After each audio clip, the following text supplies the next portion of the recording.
আসুন একটা ছোট্ট ক্লিপ দেখে নেওয়া যাক। বাংলাদেশের কোন জায়গায় বাউল সম্প্রদায়ের ইসলামের নাম দিয়ে শরীয়ত মারিফাতের পালা নাম দিয়ে বাংলাদেশে আর কোন প্রোগ্রাম ওদের হতে দেওয়া হবে না। হ্যাঁ, এটা বাংলাদেশের ফতোয়া।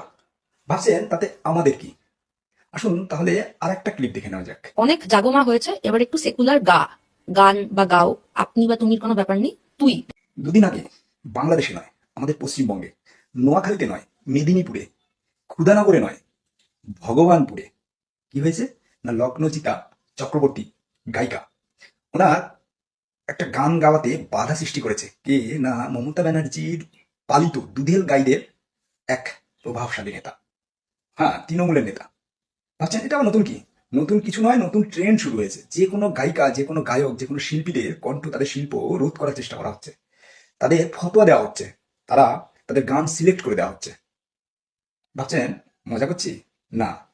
গতকাল মাঝদিয়ার কৃষ্ণগঞ্জে আবার একই ঘটনা ঘটেছে।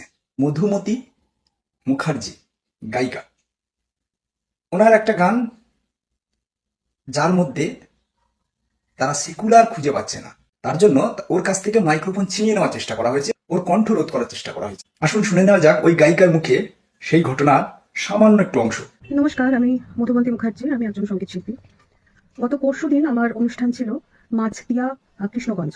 অনুষ্ঠানটি ছিল লালন উৎসব লোক সংস্কৃতি মঞ্চ। তো সেখানে আমার সিলেকশনের মধ্যে একটি গান আমি গাই, শাহ আব্দুল করিমের তোমরা কুঞ্জ সাজাও। কিন্তু গানটির শেষে হঠাৎ করে এক ভদ্রলোক স্টেজে উঠে আসেন, আমি জানি না তিনি কমিটির কেউ কিনা, এতটা অডাসিটি হলো কি করে।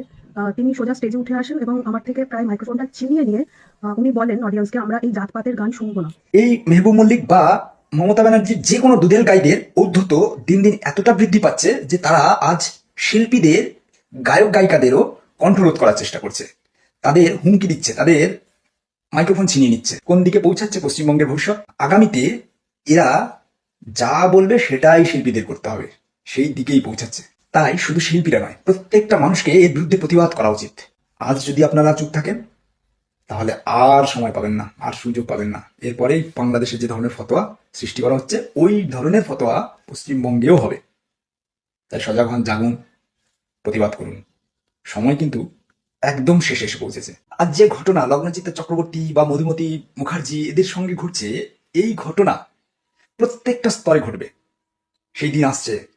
তাই আগে জাগুন, প্রতিবাদ করুন, এর বিরুদ্ধে সরব হন। আপনি কি করবেন, আপনি কি করবেন না, এটাও এরা ঠিক করে দিচ্ছে এখন থেকে। বাংলাদেশে দেখছেন কি হচ্ছে, একের পর এক জামাতি জেহাদিগুলো ফতোয়া দিচ্ছে, ঠিক সেটাই ঘটবে।